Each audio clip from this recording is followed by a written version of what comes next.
This is Rosen Institute's Your Law Firm, where Lee Rosen and Ned Days cover management, marketing, finance, and new technologies for building the practice you deserve. Here's Lee Rosen. It's good to be with you from Paro, Bhutan. This is the town where the only airport in the country sits, and we're getting ready to hop a flight out of here. But before heading out, we had lunch with the owner of the tour company that has been managing all of the travel details for our visit. Small business, small team. He has a couple of guides, a couple of drivers, himself, and an admin keeping the wheels turning for this business. And they're running trips through the Himalayan highlands, and it is an absolutely epic setting. But underneath it all, they're doing the same day-to-day hustle that we do in our practices. They're selling and marketing and managing and dealing with mishaps and constantly trying to keep up with the technology. They've just got to keep the tourists moving. It struck me as we sat together eating Bhutanese food for lunch that whether you're based in a country that measures the National Happiness Index like Bhutan or one that measures the gross domestic product, if you're running a small business, you're part of the club. We're all out here making things happen. We're creating jobs. We're satisfying clients. We're all of us losing sleep lots of nights. The work that we do, it's a noble thing to do. It may be a grind, but it's a noble grind. No matter the scenery, no matter the setting, no matter the country in which you do it, we're all doing more or less the same things. We're all trying to accomplish the same goals. We're all headed down the same path. I've always loved meeting other lawyers to swap war stories and talk about what we do. And it's just as much fun meeting with other small business owners, folks who get it, who understand what it is that we're all going through. So spending time with the owner of the travel company, it was fantastic. And spending time with you, it's always a highlight of my week. Let's dive in. It's time for your tech tip. I realize I am often talking about software that I think you should try, and just about all of it is some kind of web app with a monthly subscription involved, and more likely than not involving AI, since just about everything does these days. But today I have a little bit of a throwback. I'm going to talk about desktop software that you pay for once and that does a very specific task. Despite all of the cool new tech available, a lot of which I use daily that really does allow me to get more work done more effectively, there are a few small functional desktop apps that I just couldn't get my work done without. The boring unsung heroes of my workday. So let's look at the categories these fall into, what I'm using to solve those problems, and some of the other options available. The first one might sound a little weird, and I will admit you may not find yourself needing one depending on your daily workload, but I get a lot of mileage out of a dedicated CSV editor. CSV, or comma-separated value files, are essentially text files with a bunch of fields separated by commas. You are probably familiar with them as a common export format for spreadsheet applications or backing up data from a CRM or email marketing software or something along those lines. Now, the obvious question is, why wouldn't you just use a normal spreadsheet application like Excel or Google Sheets? And you certainly can, but I often find myself dealing with really big CSV files with thousands of entries where I need to do some basic sorting and filtering and editing, but I don't need a lot of extras like formulas or special formatting. And editing a CSV file like that in a traditional spreadsheet software tends to get a little slow with all of that data and requires essentially importing, converting to the native spreadsheet format, then exporting again as a CSV if I need to use it to populate a new database or in a different piece of software. Again, for most people, your standard spreadsheet solution will be fine, but I know some of you are dealing with CSV files pretty regularly and are familiar with how bloated traditional applications feel on big files that just need a few edits. Thankfully, there are several options for small native desktop apps that focus specifically on dealing with CSV files without the need to change formats.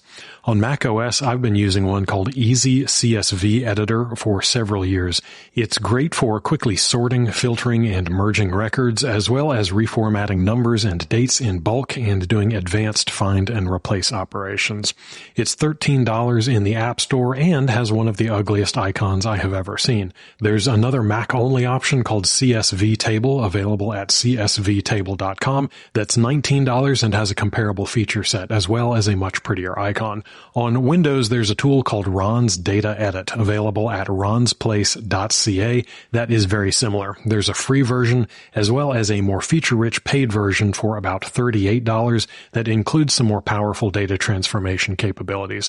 There's also a cross-platform option called Modern CSV, which you can find at moderncsv.com. It has a free option and a paid option starting at $39. Probably worth a look if you have a team working on multiple operating systems, but want to standardize the software they're using.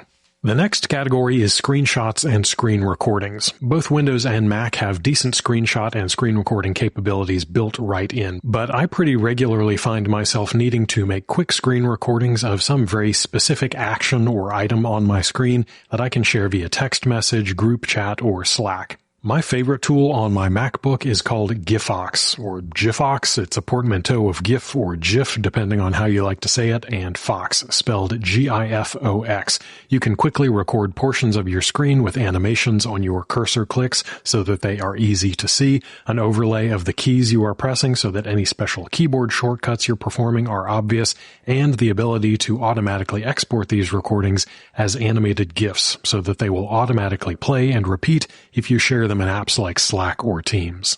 GIFOX has a free tier, but the recordings are watermarked and can only last a maximum of 10 seconds. It's $15 to remove the restrictions, and you can find it in the App Store.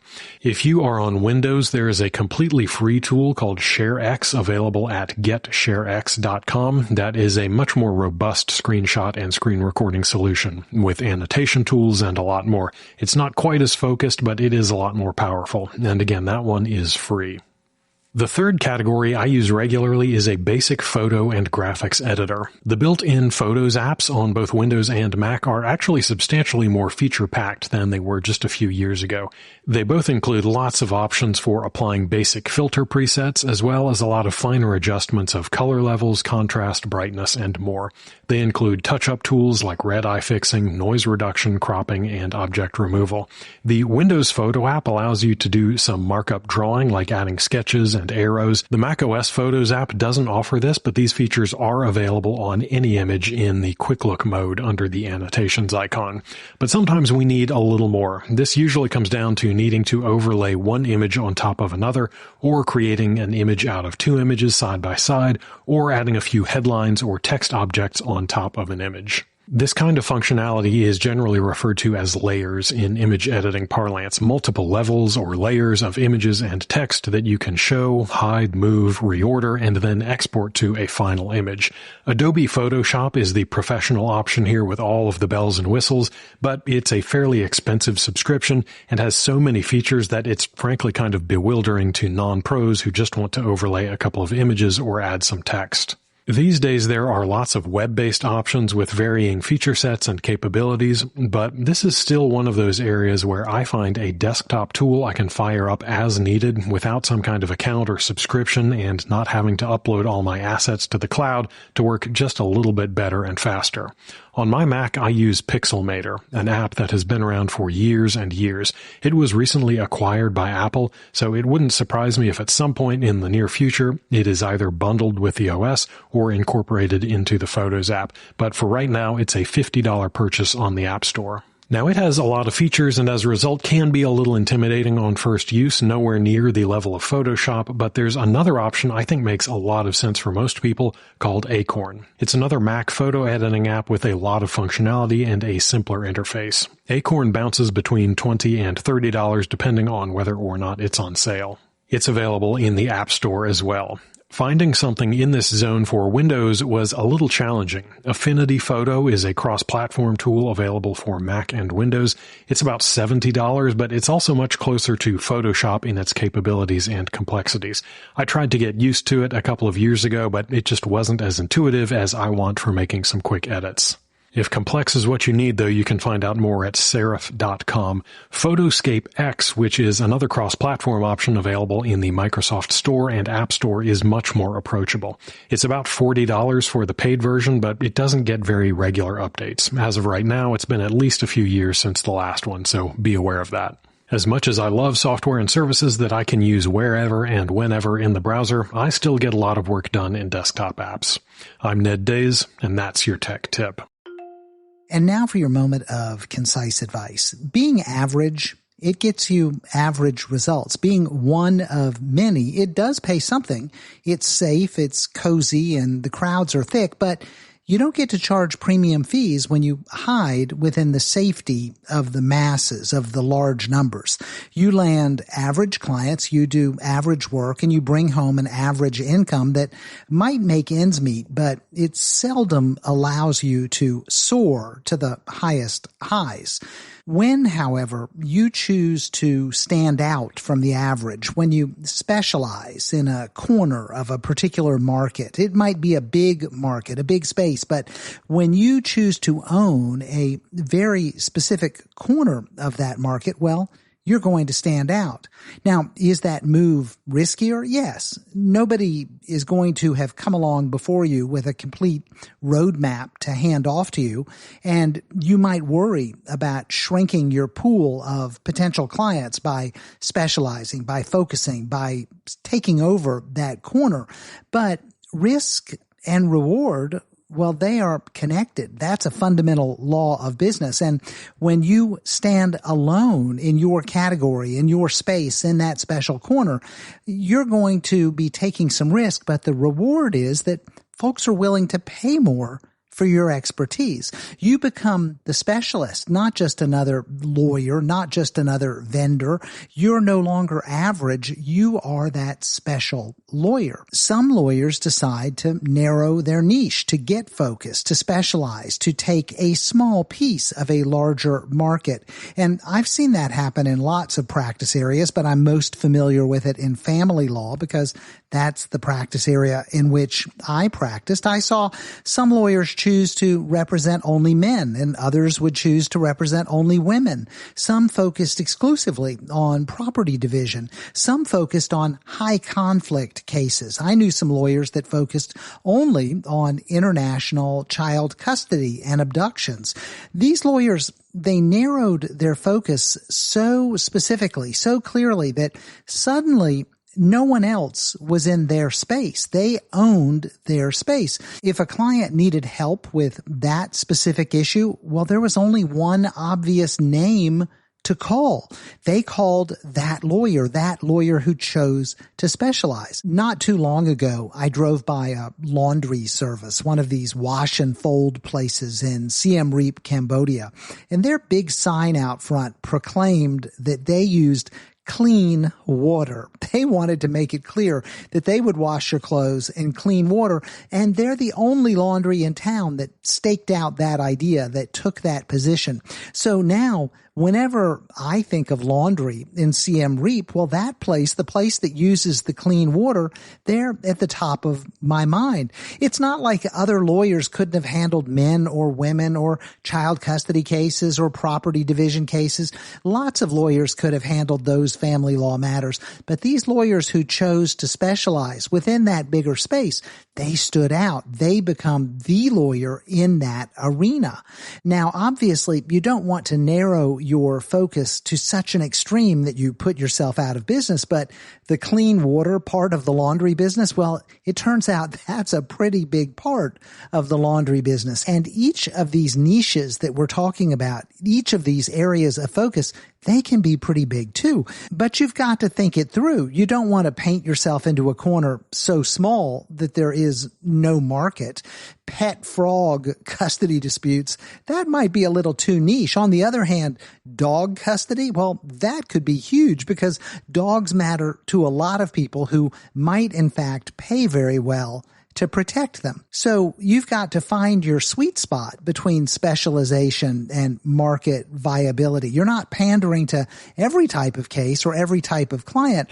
You're choosing to stake your claim on this meaningful, targeted niche where there are enough clients to make sure that you're in constant demand.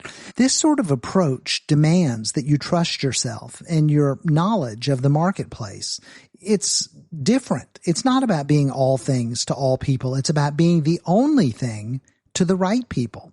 And it can feel uncomfortable making this step, moving in this direction, because you're saying no to the work that doesn't fit. But the payoff, it comes when you say yes to the right opportunities. Suddenly, your law firm, it stands out in a crowded field. And what happens is that you earn fees that reflect the depth of your expertise rather than fees that match someone else's arbitrary rate. If you're the only name in town who is known for doing what it is that you do, well, then you stop worrying about beating the competition on price. Instead, you're free to innovate, to refine your approach, to scale it for a growing audience. People come to you not because you're cheaper or you happen to be convenient, but because you're the recognized expert with a unique approach to solving a particular problem. Ultimately, you'll charge above average fees and provide above average service. Sure, venturing into the niche that you choose in your practice area, it may feel risky, but I will tell you, there is risk in every choice, in every decision, including the risk of staying average. If you take action, if you're willing to narrow your focus in a big enough market, if you commit to developing that specialization, if you position yourself as the person who masters it, who does it differently, who does it better, then you're going to cultivate that deeper loyalty, that higher revenue, that connection with the clients who are looking to solve that problem. So I encourage you to embrace that fear for a moment and then let it spur you forward. Take that energy and pick your corner and invest in it and declare that that is the space that you own. Get known for it. Get obsessive about it. Build a strong system around it and claim the rewards that come from being the first name that people think of when they need exactly what it is that only you can provide. Seize your space, make it your own, and no longer be average. That's your moment of concise advice. Wrapping up from Paro, thanks for spending a few minutes with me and Ned today. We hope you have a great weekend and an even better week next week. Keep plugging away, moving forward, and getting things done. You're on the right track. You'll get there, I promise. We're all in this together, and together we build better practices through better marketing, better management, and better technology. Until next time, I'm Lee Rosen. Thanks for listening to Your Law Firm. Subscribe to the Friday File at roseninstitute.com and join thousands of lawyers focused on working on, instead of in, their practices. You'll find safe, successful, actionable approaches for transforming your firm. Sign up for free at roseninstitute.com.